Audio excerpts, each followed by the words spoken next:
Hi friends, Nifty analysis tool की ही तरह अभी बैंक निफ्टी का एनालिसिस टूल भी ये प्रिपेयर हो गया है। आप इसमें देखेंगे तो सेम यूजर इंटरफेस जैसा कि निफ्टी में था वैसा ही same to same bank Nifty में भी है। और मैं पूरी कोशिश यही करता हूं कि यूजर इंटरफेस में ज्यादा चेंज ना करूं। उससे क्या होता है, एक तो कि आपकी जो विजुअलाइजेशन है, जो आपकी आंखें सेट है उस प्रॉपर स्क्रीन पे, वो आपकी चेंज नहीं होती हैं। कभी एक चीज देखने के लिए इधर जाना है उधर जाना है, लेकिन जब आपको शीट सारी जो भी आपके टूल्स हैं वो आपको सिमिलर मिलते हैं, विजिबिलिटी में आपको सिमिलर दिखते हैं, तो आप बड़ी आसानी से उसको यूज कर पाते हैं। आपके लिए वो बहुत आसानी से क्लिक करने वाला होता है कि यहाँ पर आपको ये चीजें मिलेंगी ही मिलेंगी। तो इसीलिए मैं हमेशा यूजर इंटरफेस को एक ही रखता हूं। तो निफ्टी के बाद अभी बैंक निफ्टी में सेम यही रखा है। आगे आने वाले टाइम पे स्टॉक की एनालिसिस शीट में सेम ऐसा ही मिलेगा आपको। तो स्टॉक की एनालिसिस शीट में हम बाद में देखेंगे, लेकिन अभी बैंक निफ्टी में मैं आपको दिखाने वाला हूं। कुछ चीजें आपकी निफ्टी में छूट गई थी, उससे रिलेटेड क्वेश्चंस आ रहे थे, तो मैं आपको यहां पर वो क्लियर कर देता हूं।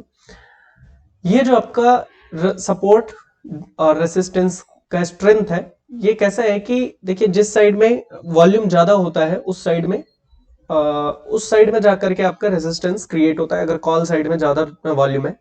जैसे मान लीजिए यहाँ पर है 18 लाख, ठीक है, यहाँ पर 18 करोड़ है। तो इसको छोटे नंबर्स में भी करना है, एक रिक्वेस्ट आया है कि इसको छोटे नंबर्स में कर सकते हैं क्या, तो उस पर भी मैं वर्क कर रहा हूँ कि आप उसमें सेलेक्ट कर पाएंगे कि इसको लाख में और मतलब आपको लाख में और करोड़ में लिख करके आ जाए। जैसे एक्सपायरी के दिन बहुत बड़े बड़े नंबर हो जाते हैं, तो इनको रीड कर पाना थोड़ा सा मुश्किल हो जाता है वहां। तो इसीलिए इसके लिए भी आया है। तो यहाँ देखेंगे तो आप जैसे यहाँ पर 18 पॉइंट समथिंग है, ओके, वॉल्यूम। यहाँ देखेंगे 19, यहाँ देखेंगे 13। तो यहाँ क्या है कि आपका जो सबसे ज्यादा वॉल्यूम है वो अवेलेबल है कॉल साइड में 43,500 पे। और यहाँ देखेंगे तो आपका 12 12 11। तो इससे क्या है कि आपको ये कंफर्म हुआ कि सबसे ज्यादा जो वॉल्यूम है वो कॉल साइड में आपका 43,500 पे है। तो 43,500 एक ऐसी स्ट्राइक रहेगी कॉल साइड में, मतलब अगर कॉल बाय करते हैं तो मोस्टली 43,500 पर अपना एग्जिट करेंगे, ये इसका मीनिंग हुआ। उसके बाद जो सेकंड स्ट्राइक होगी वो 43,600 होगी उनके लिए, जो नेक्स्ट रेसिस्टेंस का काम करेगी, यानी वहां पर ज्यादातर बायर अपनी पोजीशन एग्जिट करेंगे। तो ऐसा हम इंटरप्रेट करते हैं वॉल्यूम को। तो वॉल्यूम का क्या है मीनिंग यहाँ, कि वॉल्यूम की स्ट्रेंथ कितनी है, फिर रेसिस्टेंस साइड कितना है। मतलब रेसिस्टेंस का मतलब आप जहां प्रॉफिट बुक करते हैं उस साइड में आपका वो रेसिस्टेंस कहते हैं, अगर कॉल बाय कर रहे हैं। और जो पुट में है तो आपका पुट है रेसिस्टेंस की नीचे साइड में, जहां आप पुट बुक करते हैं अपनी प्रॉफिट के बाद। तो कॉल साइड में जब आपका वॉल्यूम यहां पर सबसे ज्यादा दिख रहा है, तो कॉल साइड में 43,500 आपका स्ट्रॉन्ग रेसिस्टेंस हुआ। तो वही आपको यहां पर देखेंगे तो यहां आपको इस तरह से दिखाई देगा, 43,500 आपका रेसिस्टेंस है। इसके जो नंबर्स हैं आपको मैं बता दूं, वो वॉल्यूम को ही लेकर के आ रहे हैं। इसमें दिखा भी देता हूं कैलकुलेशन का है, तो आपको आसानी होगी थोड़ी इंटरप्रेट करने में। यहां पर कैलकुलेशन है, देखेंगे ये पुट डिवाइडेड बाय कॉल अगर हम करते हैं तो उससे आता है हमारा कि रेसिस्टेंस सपोर्ट कहां पर है। और अगर हम कॉल डिवाइडेड बाय पुट करते हैं तो हमको ये पता चलता है रेसिस्टेंस का है। मैं आपको दिखा भी देता हूं, इसमें हमने वही कैलकुलेशन कर रखा है। आप चाहे तो खुद भी यूज कर सकते हैं, और आपको ये यूज नहीं करना है तो आप मत कीजिए। दूसरे भी और भी आप इंस्ट्रूमेंट यूज करते होंगे, जैसे डायरेक्टली वॉल्यूम का चार्ट ही यूज कर लेते होंगे, टोटल वॉल्यूम ही यूज कर लेते होंगे, तो वो भी यूज कर सकते हैं। नीचे आप देखेंगे यहाँ फ्यूचर के प्राइस के साथ में आपको वीवैप आता है। तो फ्यूचर के प्राइस के साथ में वीवैप आपको ये इंडिकेट करता है कि जब भी फ्यूचर के प्राइस में वीवैप आपका आकर के, फ्यूचर का प्राइस वीवैप के आसपास में ऊपर से अगर आकर के टच करता है तो वहां लॉन्ग करना है, नीचे से आकर के टच करता है, नीचे से आकर के रिटेस्ट टच करता है तो आपको वहां पर शॉर्ट करना है। ये हमने पहले भी बात किया निफ्टी वाली शीट में भी। उसके बाद आपका यहाँ पर देखेंगे तो यहाँ चार्ट से रिलेटेड मुझे कुछ क्वेश्चंस आए थे, उसके बाद हम ऊपर कवर करते हैं। चार्ट में आया था कि ये चार्ट्स को हम कैसे यहाँ पर देखें कि कौन सा किसके लिए चार्ट है। तो ये भाई वॉल्यूम के लिए चार्ट है। वॉल्यूम में आपका ये वाला हमने यूज किया है, ये वाला यूज किया है यहाँ पर डी कॉलम और यहाँ पर जे कॉलम, ये दोनों कॉलम हमने यूज किए हैं इस चार्ट को प्लॉट करने के लिए। ओके, एक्स एक्सिस पे इसके स्ट्राइक है यानी ये, और वाई एक्सिस पे आपके ये वॉल्यूम के कैंडल्स है। यहां पर आप देखेंगे ये टेबल्स है। अब यहां आएंगे तो यहाँ आपका चेंज इन ओपन इंटरेस्ट में भी ऐसा ही है। हमने चेंज इन ओपन इंटरेस्ट में ये चेंज इन ओपन इंटरेस्ट वाला कॉलम ले रखा है, ओके, इसको और इसको। तो इस तरह से ऐसे ही ओपन इंटरेस्ट आपका पोजिशनल का भी ले रखा है, तो पोजिशनल के लिए ये वाला हमने ले रखा है, ठीक है।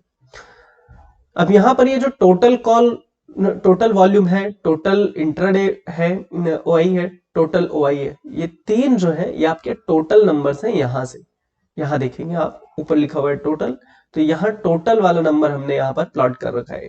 तो जैसे वॉल्यूम को देखेंगे तो वॉल्यूम में यहाँ पर, यहाँ देखिए, तो ये सेम टू सेम यहाँ पर प्लॉटेड है, ठीक है। 74 है, 74 यहाँ है, यहाँ पर आप देखेंगे तो 89 है, तो 89 यहाँ है। अभी ये प्रीमियम स्क्यू एक्चुअली क्या है कि प्रीमियम स्क्यू एटीएम के बाहर, प्रीमियम मेनली थीटा की वैल्यू जो होती है, मेनली जो आउटसाइड की होती है, ओटीएम साइड के प्रीमियम्स होते हैं, ओटीएम साइड में जो प्रीमियम अवेलेबल होते हैं उस पे ही स्क्यू बनता है। कैसे? क्योंकि अगर हमको ये पता चले कि थीटा का स्क्यू कैसा है, थीटा टोटली एक्चुअली आउटसाइड में जो ओटीएम साइड में है वो प्योरली थीटा वैल्यू ही होता है, और उसमें इंट्रिंसिक वैल्यू तो कुछ होती नहीं है। तो इसलिए थीटा का स्क्यू कैसे बन रहा है उसे ही प्रीमियम स्क्यू बोलते हैं। अच्छा, इसका यूज क्या है या कैसे यूज करते हैं?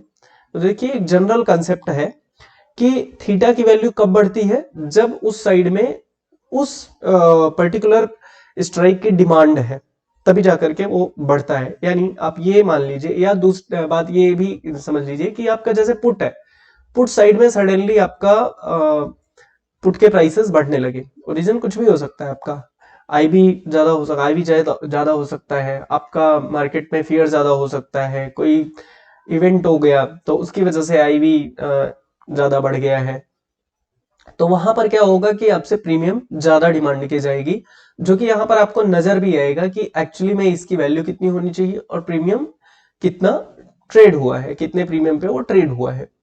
तो इसके हिसाब से आपको यहाँ पर दिख जाता है, ठीक है, कि आपको वो अगर जिस साइड में प्रीमियम ज्यादा मांगा जा रहा है, इसका मतलब उसी साइड में, वहां पर जिस साइड में प्रीमियम ज्यादा है, इसका मतलब उस साइड में आपका मूवमेंट आने का ज्यादा चांस है। बेसिक कंसेप्ट है, कोई ज्यादा वो नहीं है। बहुत सारे लोग प्रीमियम स्क्यू को और भी ज्यादा यूज करते हैं, और ढंग से भी यूज करते हैं, और राइटर तो और भी ढंग से यूज करते हैं कि जिस साइड में प्रीमियम ज्यादा है, जिस साइड में प्रीमियम ज्यादा आ रहा है, उस साइड में एक मोमेंटम आने का चांस है, इसलिए वो इसको एग्जिट होने का उस साइड से थोड़ा सा ऊपर की साइड में शिफ्ट हो जाते हैं। ये एक जनरल कंसेप्ट है, मैं ये नहीं बोल रहा हूँ ये आप यही चीजें समझिए, बट एक इंडिकेटर, एज ए इंडिकेटर आप अगर यूज करना चाहते हैं। मैक्स पेन में सिंपली मैंने आपको पहले भी बता रखा है, पहले की वीडियोस में। मैक्स पेन का चार्ट कैसे बनता है, बैकेंड में इसके कैलकुलेशन है। मैक्स पेन का ये है मीनिंग कि वहां एक ऐसी पॉइंट्स पे जहां पर बायर्स को मैक्सिमम पेन हो, ज्यादातर लॉस होगा। मतलब एक ऐसी स्ट्राइक अगर उसकी अगर वो ओटीएम रह गई तो दोनों साइड से ऑलमोस्ट लॉस होगा, अगर वहां पर नहीं वो अगर आईटीएम नहीं होती है तो यहाँ पर यही एक कंसेप्ट है बेसिकली। ये मैं इसलिए बोल रहा हूँ आपको, एज ए बायर अगर आप हैं तो इन चीजों को इतना ही समझने की कोशिश करिए। ज्यादा अगर डीप में जाएंगे, जैसे मैक्स पेन थ्योरी पूरी पढ़ने जाएंगे, तो उसके बिहाफ पे आपको अपने लिए शायद इतना ना मिले, लेकिन अगर एज ए इंडिकेटर देखेंगे तो ये एक ऐसा पॉइंट है, आप इतना समझने की कोशिश करिए कि ये एक ऐसा पॉइंट है जहां पर बायर्स को ज्यादा दिक्कत आएगी, बायर्स वहां पर ज्यादा लॉस करेंगे। इसलिए अवॉइड करिए कि कभी भी आपका मैक्स पेन जो है उससे आप बच के, मतलब उस पर्टिकुलर स्ट्राइक से तो बच के रहिए, उससे आईटीएम ही लीजिए। पूरी कोशिश ये करिए अगर आप बायर हैं तो, वो चाहे स्प्रेड में, अगर आप चाहे स्प्रेड आप एग्जीक्यूट कर रहे हैं तो स्प्रेड में भी आपको आईटीएम लेग ही बाय करनी है।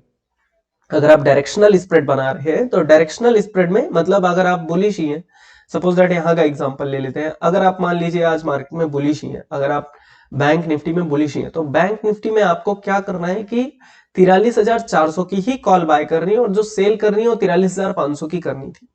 तो ये एक डायरेक्शनल स्प्रेड है। डायरेक्शनल स्प्रेड मतलब आप ओटीएम साइड या ओटीएम साइड में सेल कर दो और आईटीएम साइड में आप बाय कर लो, ये डायरेक्शनल स्प्रेड है। तो वहां पर आपको ऐसे करना है, अगर आपको मैक्स पेन का पता चल जाता है कि ये वाला पॉइंट है ऐसा जहां पर मुझे ज्यादा लॉस हो सकता है, तो मैं उस स्ट्राइक को अवॉइड ही करूं, ओके। दूसरा है कॉल आईवी और पुट आईवी का चार्ट यहाँ पे प्लॉटेड है। तो आईवी का सिंपल सा मैंने आपको पहले भी बताया है कि आईवी में आपको जिस साइड में आईवी ज्यादा होती है उस साइड में आपको प्रीमियम ज्यादा देना पड़ता है, या उस साइड के प्रीमियम्स ज्यादा रहते हैं, प्रीमियम में ही वो रहता है, प्रीमियम उसका ज्यादा होता है मार्केट प्राइस से ज्यादा। ओके, मतलब जो नॉर्मली इंट्रिंसिक वैल्यू होती है प्लस थीटा वैल्यू होता है, अगर उसको भी कंसिडर करें तो उससे भी ज्यादा मांगते हैं। ओके, जितनी वॉलेटिलिटी है उन सबके। एक्चुअली आईवी इसीलिए कैलकुलेट किया जाता है ताकि अपने को ये पता चल जाए कि वहां पर मोमेंटम किस साइड पॉसिबल है, क्योंकि वो अपने को पहले से दिखाता है, आईवी पहले से दिखा देता है। आईवी एक्चुअली ये दिखा देता है कि किस साइड में ज्यादा प्रीमियम की डिमांड चल रही है। आपको सिंपली इतना समझना है। मैं फिर से बोल रहा हूं, ये कोई वो नहीं है कि यहाँ पर मैं आपको थ्योरेटिकल चीजें बता रहा हूँ, जो चीजें यहाँ पर प्रैक्टिकल लेवल में होती हैं वो बात कर रहे हैं। ठीक है, उसके बाद आपका यहाँ पर कैलकुलेटेड कॉल पुट का प्रीमियम है, जो कि आप चाहे तो यूज कर सकते हैं। आप ये देखने के लिए यूज कर सकते हैं कि यहाँ पर आपका जो करंट एलटीपी है वो आपका कैलकुलेटेड एलटीपी से डिस्काउंटेड है या प्रीमियम में चल रहा है, वो आप यहाँ पर जज कर सकते हैं बड़ी आसानी से बाद में कि आप फायदे में हैं या नुकसान में है उस प्रीमियम को, अगर आप खरीद रहे हैं उस स्ट्राइक को खरीद रहे हैं उस प्रीमियम में, तो आप बड़ी आसानी से यहाँ जज कर पाएंगे। ओके,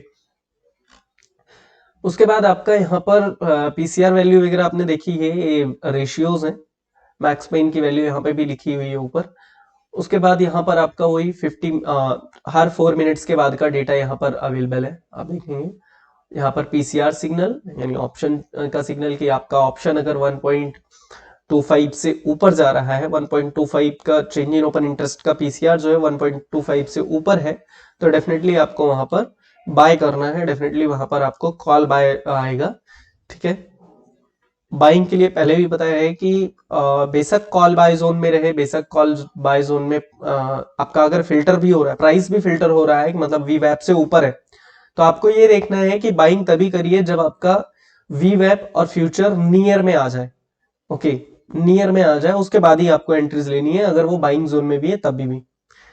तो ये तरीका है यहाँ पर जो ये डैशबोर्ड यूज करता हूं मैं। और अगर आपको विक्स बेस्ड रेंज मतलब वोलेटिलिटी बेस्ड रेंज देखना है कि वोलेटाइल है स्टॉक, सॉरी वोलेटाइल है इंडेक्स, तो आपका रेंज क्या आ सकता है। जैसे यहाँ पर हमने 247 यहाँ पर हमने देखिए प्लॉट कर रखा था कि इतना रेंज हो सकता है। अच्छा, ये रियल टाइम में चेंज भी होता है, जब विक्स चेंज होता रहेगा तो आपका रियल टाइम में चेंज होता रहता है। तो आपको इससे ये भी आइडिया लगता है कि अभी ये एक्सपेंशन कहाँ हो रहा है। जैसे आपने देखा होगा स्टैंडर्ड डेविएशन यूज करते हैं, जैसे बॉलिंगर बैंड यूज करते हैं, तो एक लाइन ऊपर बन जाती है, एक लाइन नीचे बन जाती है, तो ये अपर रेंज वही है और लोअर रेंज ये वही है। तो ये टाइम के साथ में और ये आपका इसके साथ में विक्स के साथ में, इंडिया विक्स के साथ में चेंज भी होगा, वोलेटिलिटी के साथ में चेंज भी होगा। आप अगर इसको बढ़ाएंगे ना, तो आपको अगर नेक्स्ट डेट का देखना है, आप नेक्स्ट डेट का देखना है या तो आपका यहाँ पर दिखा देगा कि इस टाइम पे आपका ये क्या बैंक निफ्टी की क्या रेंज रहने वाली है, क्या रेंज रह सकती है। ओके, इसका मतलब ये नहीं है कि इसी रेंज में रहेगा, लेकिन मोस्ट प्रोबेबली है कि इसी रेंज में रहने का ज्यादा चांस रहता है। और ये आपका मैंने पहले बता दिया कि ये जैसे आप बॉलिंगर बैंड यूज करते हैं तो ऐसे ही टाइप का एक ऊपर और नीचे का बैंड है। ओके, अब आते हैं हम अगली शीट में, जो यहाँ पर देखेंगे तो वाई सिग्नल है, वो वाई सिग्नल में भी सेम वही पैरामीटर्स हैं। आज पूरे दिन इसको हमने रिकॉर्ड करके देखा है यूजर्स के साथ में, मतलब यहाँ पर यूजर्स ने भी आज देखा है, हमने अपने ग्रुप में रिलीज कर दिया था ये शीट, आपको मैं बता दूं ग्रुप में अभी सभी लोग एक्सेस करके इसको देख रहे थे।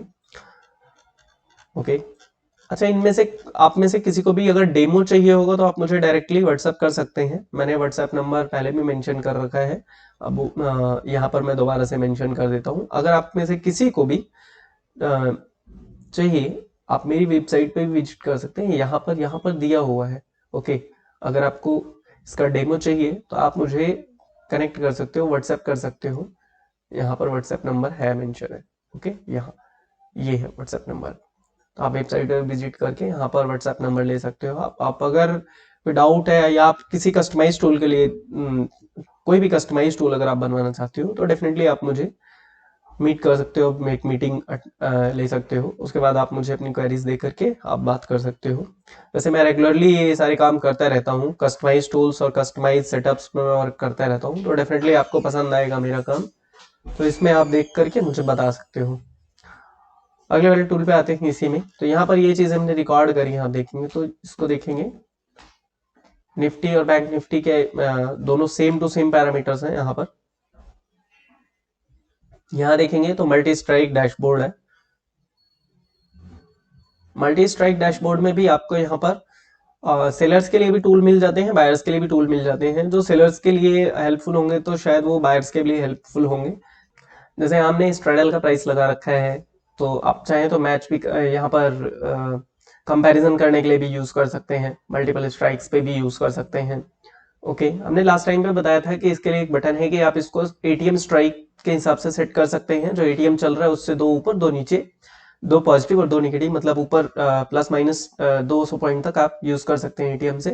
तो यहाँ पर मैं आपको दिखा दूं, इसको आप मैनुअली भी कर सकते हैं। तो आपको अगर मैनुअली करना है तो सीधा यहाँ पर जाइए मल्टी स्ट्राइक डैशबोर्ड, और यहाँ पर आप अपना मैनुअल स्ट्राइक सेलेक्ट कर दीजिए। जैसे ही आप मैनुअल करेंगे तो ये सारी स्ट्राइक आपकी मैनुअल हो जाएंगी, मतलब आपको एक ही स्ट्राइक, देखिए एक ही स्ट्राइक मिल गई। अब आपको जो सिलेक्ट करना है, और यहाँ देखिए आपको लिख करके आ जाएगा सेलेक्ट स्ट्राइक, तो आप बड़ी आसानी से इसको जो भी स्ट्राइक है वो चेंज कर सकते हैं। और आपको अगर ऑटोमेटेड करना है तो ऑटोमेटेड में सिंपली आप यहाँ जाइए और यहाँ पर ऑटो स्ट्राइक कर दीजिए। ये ऑटोमेटिकली आपका उसी हिसाब से स्ट्राइक लेगा जो एटीएम चलता रहेगा। देखिए एटीएम आपका आ गया 43,600, और उस पे आपका 43,500, 43,400 का ऊपर, और 43,700 और 43,800 नीचे आपका आ गया ATM plus 200 point, ATM plus 100 point यहाँ पर ये आपका आ गया। तो इस तरह से आप कर सकते हैं। यहाँ पर अगर आपको आगे भी देखना है तो इसमें फ्यूचर का भी डैशबोर्ड दे दिया है, और रिप्ले ऑप्शन चेन इसमें भी दिया है। तो रिप्ले ऑप्शन चेन भी इसमें आप देख सकते हैं, मतलब आप अपना पीछे जा करके इसमें डेटा देख सकते हैं कि उस टाइम पे क्या हुआ था। जैसे यहाँ पर क्लिक करेंगे, यहाँ पर एक एक्चुअली एरो है, इसके उसको यूज करने के टाइम पे आपको एक बार पहले रिफ्रेश करना पड़ता है। रिफ्रेश इसलिए करना पड़ता है, वो एरो आपका एक एज ए इमेज है, तो वो रिफ्रेश करने के बाद आपको विजिबल हो जाएगा। आप उस पर जितनी बार क्लिक करेंगे उतनी बार वो आपको बैक डेटा पे लेकर के जाता रहेगा। अगर आप चाहते हैं फॉरवर्ड डेटा, तो फॉरवर्ड डेटा के लिए भी फॉरवर्ड एरो यहाँ रहेगा, तो उसको आप यूज कर सकते हैं। मैं आपको दिखा देता हूँ, अभी मैंने रिफ्रेश कर दिया, अभी इसमें विजिबल हो जाएगा, इसलिए ऐसा करना पड़ा। इसमें हम चाहते तो ये भी कर सकते थे कि आपको टाइम का ड्रॉप डाउन लिस्ट दे देते, आप वहां से टाइम सेलेक्ट करिए और आपको आ जाता, तो डेफिनेटली वो भी पॉसिबल है। बट हमने इसलिए यहाँ पर ऐसा किया कि हम ड्रॉप डाउन लिस्ट से अच्छा ये दे दें, ताकि इसमें क्या होगा कि आपको ड्रॉप डाउन लिस्ट में ढूंढना पड़ता है। ड्रॉप डाउन लिस्ट में आपको क्या होता है कि यहाँ पर आप सेलेक्ट करते हो तो उस टाइम पे आपको डेटा में चेंजेस देखने के टाइम पे ओड लगता थोड़ा, लेकिन यहाँ से क्या है, यहाँ आपको डेटा में चेंजेस देखने के टाइम पे बड़ी आसानी से विजिबल भी हो जाएगा कि आप जितने पॉइंट पीछे गए उस टाइम पे एक्शन क्या हुआ। मतलब आपका फोकस टाइम चेंज करने पे नहीं रहेगा, आपने जस्ट क्लिक कर दिया उसके बाद डेटा चेंज होगा, तो आपका फोकस यहाँ पर रहेगा कि डेटा में जो चेंजेस हुए वो आपको विजिबल हुए नहीं हुए। ओके, इसीलिए हमने एरो वाला दिया है। अगर किसी को भी एरो वाले ये वाले नहीं चाहिए और आपको लिस्ट चाहिए, जैसा मैंने आपको पहले भी दिखाया, जैसे इस मल्टी स्ट्राइक डैशबोर्ड में दिया है कि यहाँ पर स्ट्राइक सेलेक्ट कर सकते हैं, तो आप वहां मुझसे बोलेंगे तो आपको मैं लिस्ट दे दूंगा। यहाँ ऐसे ड्रॉप डाउन लिस्ट में आप टाइम सेलेक्ट कर सकते हैं। ओके, वो पॉसिबल है। तो बैंक निफ्टी के टूल्स में भी ऑलमोस्ट मैंने वो सारे फीचर्स दिए हैं जो निफ्टी के ऑप्शन चेन में दिए थे, निफ्टी के एनालिसिस टूल में दिए हैं। तो आप इस टूल को भी चाहे, अगर चाहिए तो आप मुझे कांटेक्ट कर सकते हैं। ईमेल आईडी और मेरा व्हाट्सएप नंबर इधर अवेलेबल है, आप मुझे कभी भी कांटेक्ट कर सकते हैं, व्हाट्सएप कर सकते हैं। ओके, सो ये वाला वीडियो सिर्फ और सिर्फ बैंक निफ्टी से रिलेटेड था। तो चलिए, इस वीडियो में बस इतना ही। थैंक यू, मिलते हैं अगली वीडियो में। Good bye.